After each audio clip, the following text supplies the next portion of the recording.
10 പേരെ കൊന്ന് അവിടെ 10 പേരെ കൊന്ന് പിന്നെ ഇങ്ങനെ അങ്ങോട്ടും ഇങ്ങോട്ടും ഒരു ടൈമറി പോലെ ചെയ്യുന്നത് ശരിയാണെന്ന് എനിക്കറിയില്ല. കാരണം എനിക്ക് പാകിസ്ഥാനി ഫ്രണ്ട്സ് ഉണ്ട്, കശ്മീരിലുള്ള ഫ്രണ്ട്സ് ഉണ്ട്. പക്ഷെ അവർ ഭയങ്കര നല്ല സുഹൃത്തുക്കളാണ്, നല്ല ആളുകളാണ്.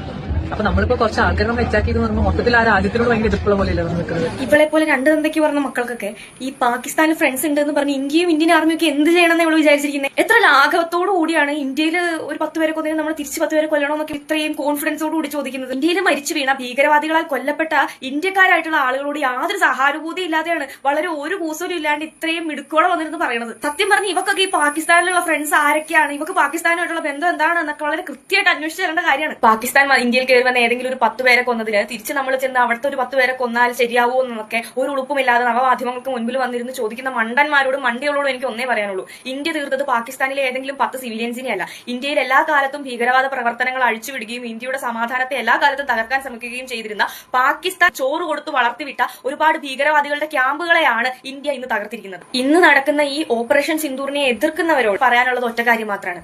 ഇന്ത്യ എന്ന ഈ രാജ്യം ഒരു കാലത്തും യുദ്ധത്തെ പ്രോത്സാഹിപ്പിക്കുകയോ യുദ്ധം ആഗ്രഹിക്കുകയോ ചെയ്യുന്ന ഒരു രാജ്യമല്ല.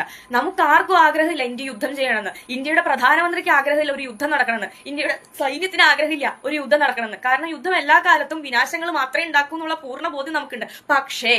പക്ഷേ ഇന്ത്യ മഹാരാജ്യത്തില് എല്ലാ കാലത്തും ഭീകരാക്രമണം അഴിച്ചുവിടുകയും നമ്മൾ വേണ്ട വേണ്ട വേണ്ട എന്ന് വെച്ച് ക്ഷമിച്ചു വിടും തോറും നമ്മുടെ തലയിൽ കയറി നിറങ്ങി നമ്മുടെ രാജ്യത്തിന്റെ പീസ്ഫുൾനെസ് ഇല്ലാതാക്കാൻ ശ്രമിക്കുകയും നിരന്തരമായി ചെയ്തുകൊണ്ടിരിക്കുമ്പോൾ തിരിച്ചടിക്കുക എന്നുള്ളതല്ലാതെ അതിനപ്പുറത്തേക്ക് നമുക്കൊരു മാർഗ്ഗമില്ല. ഇന്ത്യയിൽ മരിച്ചു വീണത് ഏതെങ്കിലും ഒരു 10ഓ 20ഓ പേരല്ലേ? അവർക്ക് വേണ്ടിയിട്ട് എന്തിനാണ് രാജ്യത്തെ മുഴുവൻ കൊലക്കി കൊടുക്കുന്നത്, ഒരു യുദ്ധം പ്രഖ്യാപിക്കുന്നത് എന്നൊക്കെ ചോദിക്കുന്നവരോട് ഒറ്റ ഉത്തരമേ ഉള്ളൂ. നിങ്ങളുടെ കുടുംബത്തില്, നിങ്ങളുടെ വീട്ടില്, നിങ്ങളുടെ ബന്ധുക്കളായിട്ടുള്ള അല്ലെങ്കിൽ നിങ്ങളുടെ സുഹൃജനങ്ങളായിട്ടുള്ള ആരെങ്കിലും ഒരാൾ മരിച്ചു വീഴുന്നത് വരെ നിങ്ങൾക്ക് ഈ മരണപ്പെട്ടു പോകുന്ന വ്യക്തികളൊക്കെ ഏതോ ഒരു വ്യക്തിയായിരിക്കും. പക്ഷെ ഇത് എന്റെ രാജ്യമാണ്, ഈ രാജ്യത്ത് ജനിച്ചു വളർന്ന ഓരോ ഇന്ത്യൻ പൗരനും എന്റെ സഹോദരനാണ്, സഹോദരിയാണ് എന്നുള്ള പൂർണ്ണ ബോധ്യം നിങ്ങളുടെ ഉള്ളിലുണ്ട് എന്നുണ്ടെങ്കിൽ ഇന്ത്യയില് പാകിസ്ഥാൻ ഭീകരവാദികൾ കൊന്നു തള്ളുന്ന ഓരോ വ്യക്തിയും നിങ്ങൾക്ക് നിങ്ങളുടെ സ്വന്തം വീട്ടിലെ ആളെ പോലെ നിങ്ങൾക്ക് തോന്നും.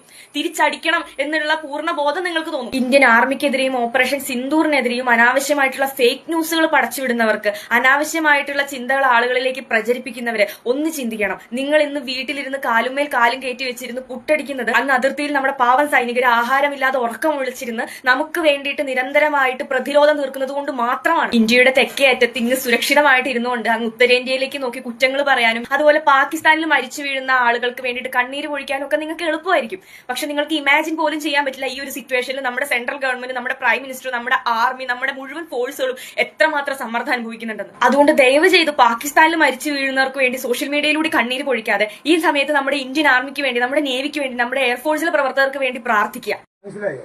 ഇങ്ങനെ ഇട്ടിട്ട് ഇത് ചുമന്ന തിരിയ പട്ട് വാങ്ങി കഴുകി ഉണക്കണം. എന്നിട്ട് ഇത് കത്തിച്ച് ഇത് രണ്ടും കത്തിച്ചിട്ട് ദേവി മഹാത്മ്യത്തിലെ 11-ാം അധ്യായം വായിക്കുക. പത്നി മനോരമ മനോവൃത്താനുസാരിണിയും തരുണീം ദുർഗ സംസാര സാഗരസ്യ തുലോത്സവ എന്നൊരു ശ്ലോകം ഉണ്ട്. എനിക്ക് മനസ്സിന് ഹിതകരമായ ഒരു ഭാര്യയെ കിട്ടണം. എന്തിനു വേണ്ടിയിട്ടാണ്? അവർ ദുർഗാദേവിയുടെ ഭക്തന്മാരായ സന്താനങ്ങളും ആ സന്താനങ്ങൾക്ക് ആയിരക്കണക്കിന് പരമ്പരകളും ഉണ്ടാവാൻ വേണ്ടി. അത് പുലർക്കാലം 5:30-ന്റെയും 6-ന്റെയും ഉള്ളിൽ, 3:30 മുതൽക്ക് സമയം കുറവും, 5:30-ന്റെ ഉള്ളിൽ കുളിച്ച് ഒരു പുൽപ്പായ വിരിച്ച് അതിലൊരു വെള്ളശീല വിരിച്ച് കിഴക്കോട്ടോ വടക്കോട്ടോ മുഖം വരുന്ന രീതിയിൽ ഇങ്ങനൊരു നിലവാക്കി വെച്ചിട്ട് വേണം ജയിക്കുക.